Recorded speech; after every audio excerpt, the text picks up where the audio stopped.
The Sgt. Pepper cover can either be taken at face value and viewed as a piece of expensive 60s art, or regarded as symbolic, containing hidden messages, as many Paul is dead followers believe.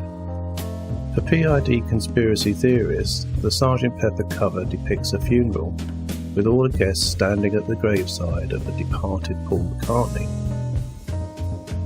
Be that as it may, there are connections between the famous guests, whether they are female Hollywood stars, science fiction writers, black magicians, or dashing World War I military heroes. All serve their respective countries' secret services. Designed by husband and wife team, pop artists Jan Hayworth and Peter Blake,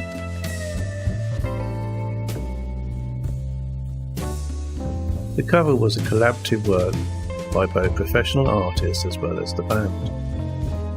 Paul and John said I should imagine that the band had just finished a concert, perhaps in a park. Peter Blake said in 2009. I then thought that we could have a crowd standing behind them, and this developed into the collage idea. By using cardboard cutouts, it could be a magical crowd of whomever they wanted, said Blake. The band members were asked to make a list of all the people they wanted to be included in the crowd of famous people surrounding them. The collage presented a variety of personalities in the band, as well as those who worked on the cover had chanced upon at some point in their life, in person or otherwise. The short-listed cutout nominees for the photo ranged from gods and goddesses to writers, artists, musicians, actors, philosophers, gurus, sportspersons, and many more, some of whom were Western intelligence services operatives, assets, spies, and double agents.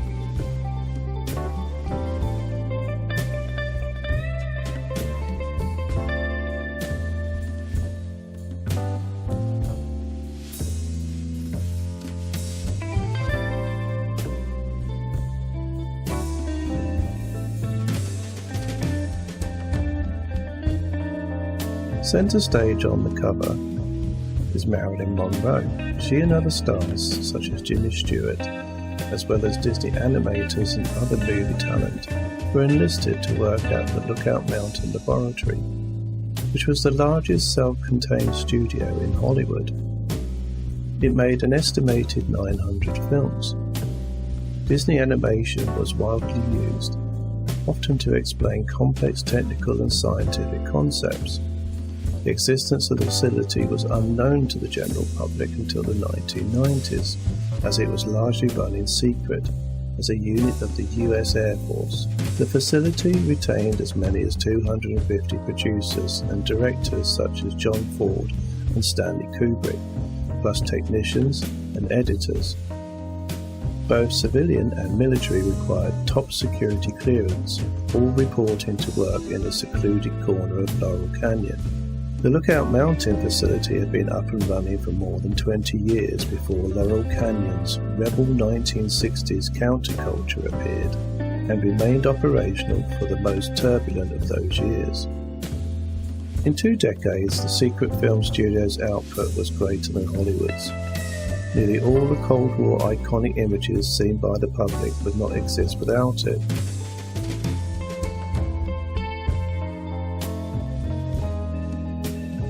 It wasn't just Marilyn Monroe who knew Jimmy Stewart and did her bit for Uncle Sam.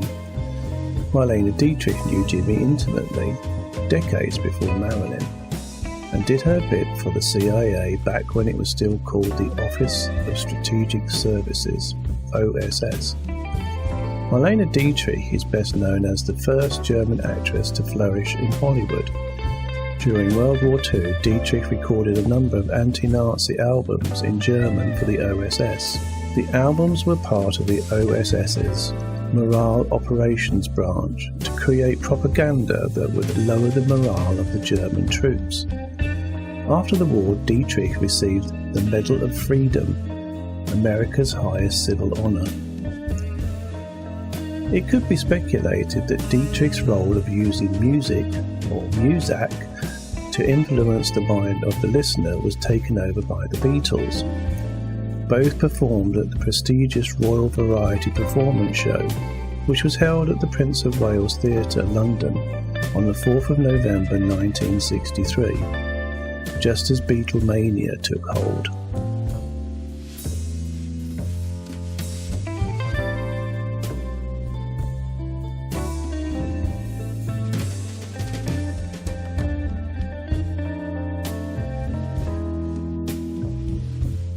Herbert George Wells was a British propaganda writer used by MI6 to create propaganda for Wellington House, Britain's war propaganda bureau, established by Charles Masterman. His book, War of the Worlds, was used for a media hoax about an alien invasion by Orson Welles.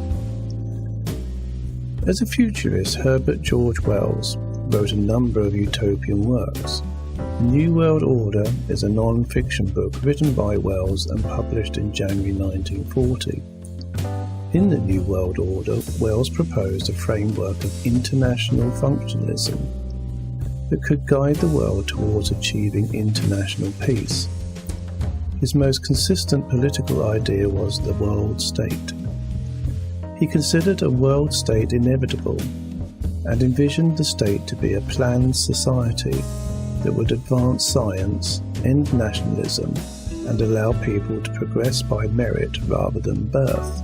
For some years, Wells was a member of the Fabian Society, a British socialist organisation whose purpose is to advance the principles of social democracy and democratic socialism incrementally through gradualist reform, rather than by revolutionary overthrow.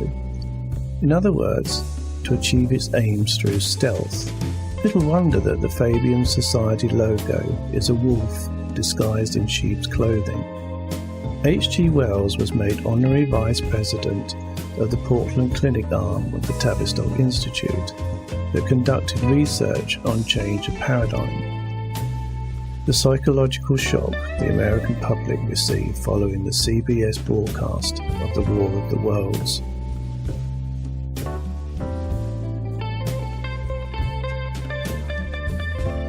Aleister Crowley is referred to as a dabbler in black magic on the liner notes the Beatles' classic album. He was also an asset of British military intelligence and worked as a double agent involved in writing pro-German propaganda during the First World War. As an occultist and founder of the religion of Thelema, Crowley believed himself to be a prophet, guiding the world into a new age known as the Aeon of Horus. In particular, Crowley was a practitioner of ritual sex magic. That's magic spelt with a K. It might be difficult to imagine which of those involved in its design would have chosen Black Magic Crowley to be on the cover of Sgt. Pepper. But then again, maybe not if we're talking about magic, and recall Paul McCartney's words from his interview with Rolling Stone magazine's Anthony de Curtis.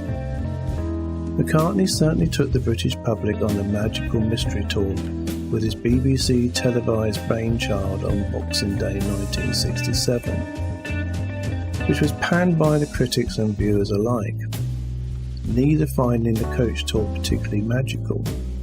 It was deemed the Beatles' first artistic failure. In addition to being an occultist and ceremonial magician, Crowley fancied himself as a poet, painter, novelist, and was a competent mountaineer. Unable to beat his heroin addiction, Crowley died in obscurity in 1947, 20 years before he appears on the Beatles' Sgt. Pepper cover. Since then, his name has infiltrated modern pop culture.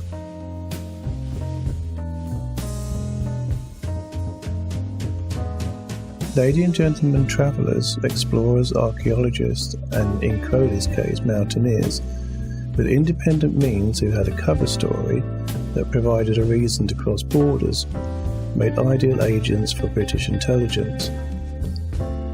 T.E. Lawrence was a British scholar, writer and soldier who was credited with leading the successful Arab revolt against the Turks during World War I. Lawrence appears both on the cover of Sgt. Pepper and in the promotional video for Free as a Bird, a single released in December 1995 by the Beatles.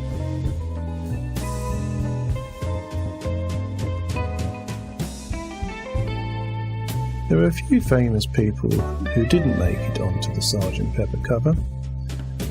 Although John Lennon was willing to resurrect the Bigger Than Jesus controversy from 1966, it was decided to avoid the subject altogether, and so no cardboard cutout of Jesus was commissioned. But we did make up the image of Hitler, designer Blake said in 2007. If you look at the photographs of the outtakes, you can see the Hitler image in the studio. Hitler was in fact covered up by the band. The infamous Führer was also a bit of a spy in his time. Hitler's job was to influence other soldiers and to infiltrate the German Workers' Party, the DAP. Given that the controversial characters were selected by the main members of the Beatles, Lennon in particular, we can assume that Lennon and McCartney had the greater say as to who appeared on the album cover. Is their appearance on the cover an acknowledgement on behalf of the band of the roles the celebrities played when serving their respective country? One thing is for certain, nothing is what it seems when it comes to the cover of Sgt. Pepper, or the Beatles for that matter.